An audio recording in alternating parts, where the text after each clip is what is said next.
Hey friendos, what's up? Welcome back to the channel. It's your boy Matt. We are back with some more Marvel Future Fight.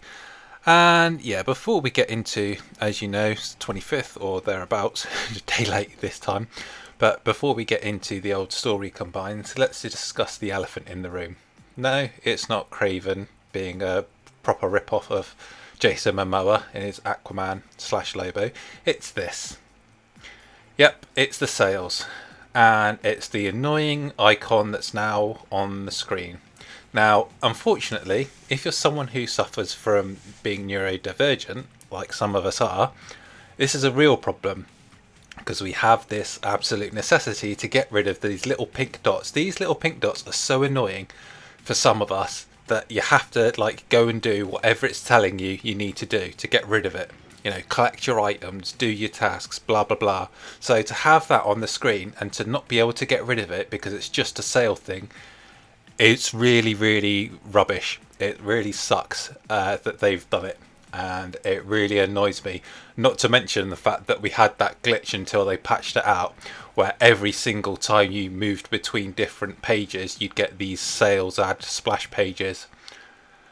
Really bad form by MFF, and I think it really says a lot about how they see this game now. It's just, how can we finally get the last few pennies out of the remaining whales in the game before this game shuts down? I have liked the uniforms. I don't think too much of this update, and I really do think that the game is coming to its very last days now. I think that Tier 4 kind of cemented it in a very similar way to how the Brave Frontier, the 8-star characters, they went from 5-star being the maximum to 6 to 7 to 8-star.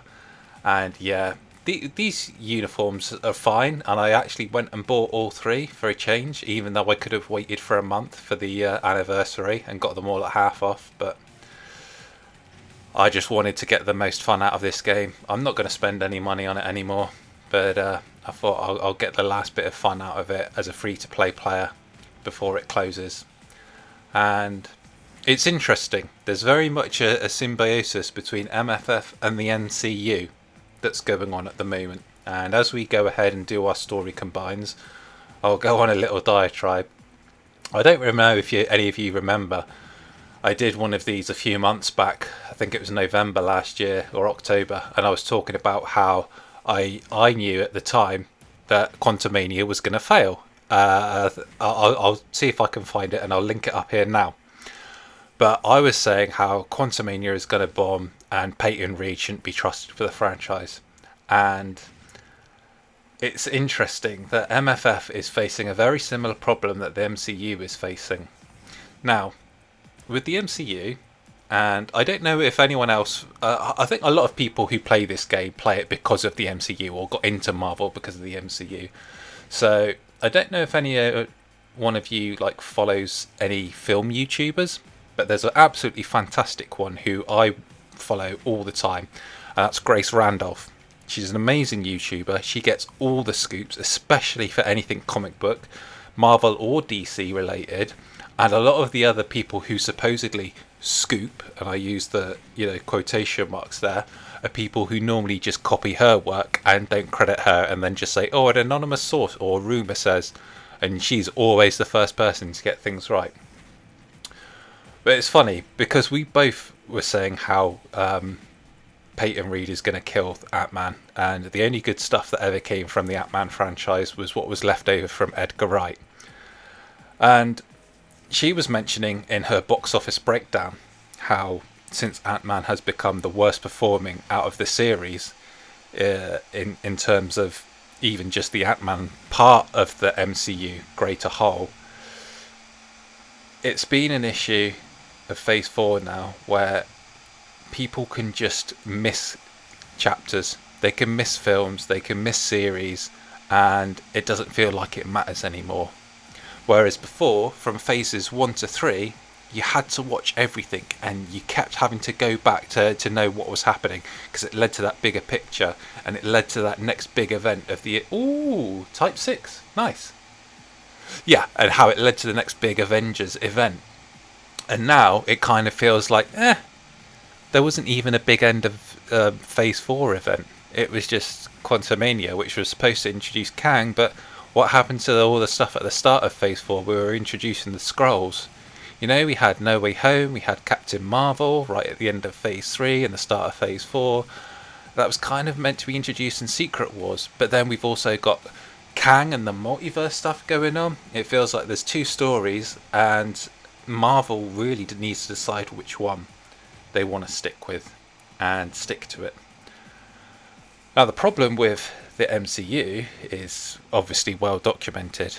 The problem with Marvel Future Fight is very similar, and it's that, oh, hey, well, maybe it's not the one I wanted, but hey, it's still a free TTP, so we'll take it. I think I have a Patience sat in my inventory anyway, so at least we can make a mighty one. Don't quite know what we're going to do with it, but I'm sure we'll find something to do with it. Hey, so it's a free CTP, and we shall take that.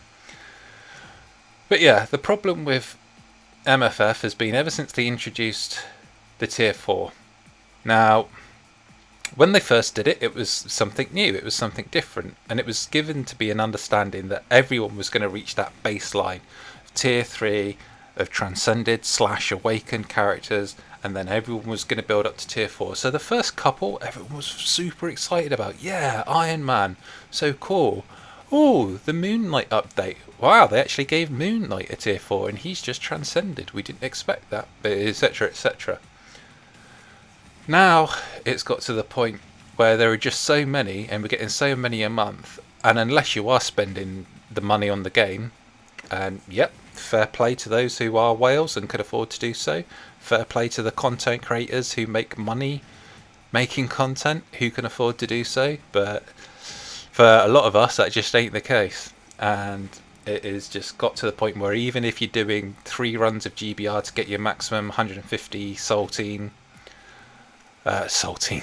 Soul of the Faltines, it's just shortened to saltine. That's what clearly what I meant, obviously. Yeah. No, but seriously, even if you're doing that every day, you can't keep up. And so therefore it gets to the point where, similar to the MCU, it's like, well, do you know what? These characters aren't that important. I can skip a character or two, and then skipping a character or two suddenly becomes, I can skip hey, nice, an insight, my last one. We got very lucky right at the end of those two. We just managed to get a CTP, and we just managed to get an Odin's Blessing. Let's see if we can continue that on with premium cards. I somehow would doubt that, but hey, 2 out of 3 isn't bad. So yeah, it's got to the point now where, because we're not getting the new content in the game, and the content isn't really worth the effort that you're putting in, the cost benefit analysis, you look at how much it costs and you look at the benefit you're getting, and it doesn't equate to an equal proposition. You can put so much effort into Tier 4ing a character, and do you really get anything more out of them than you would just having them at level 80? A lot of the time the answer is no, especially when it's not worth pushing for those higher stages. Now, I know Beast Mode made a video saying, oh, you can get loads of drops, and he has been very lucky. Yes, I'll admit he's been very lucky getting mighty CTP drops, but as we went through in my video from earlier this year, there is no magic formula for getting drops for mighty CTPs, because I got that mighty judgment from Gore on stage 1. It's all RNG. There is no luck, and I'm actually doing a little experiment this year where I'm just doing just stage 1. I pushed for a little bit with Jean Grey, and then thought, you know what, I'm just going to do stage 1 of Jean Grey for the entire year, and I'll see how much I get out of her compared to pushing on the likes of Null and Mephisto. And I'm only pushing for them because I really want to get to level 100 to get those 3 CTPs. So it'll be interesting to see what the end results of that are come the end of 2023.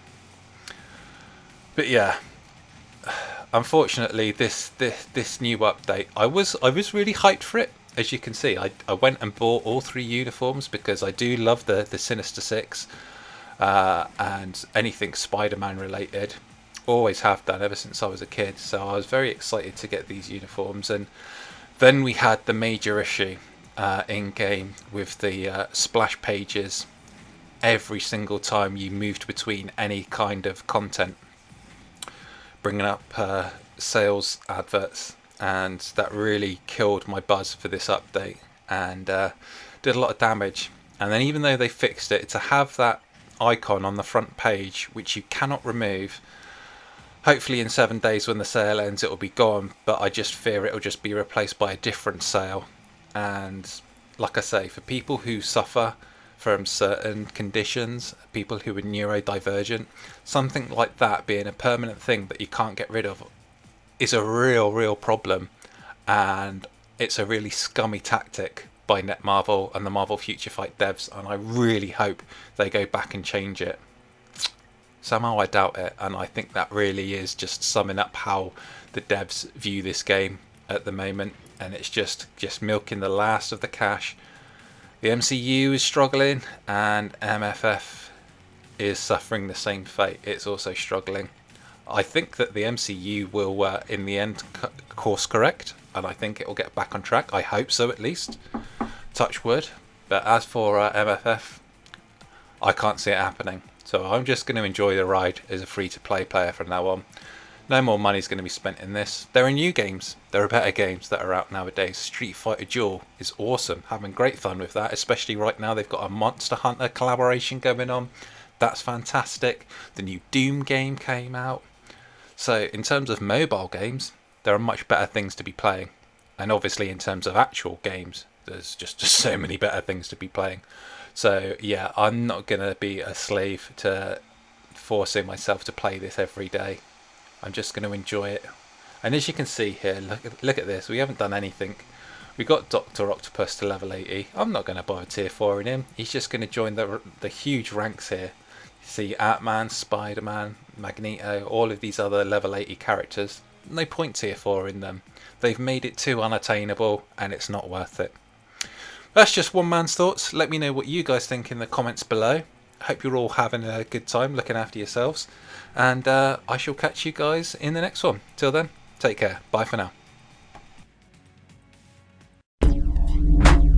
We await your return, warrior.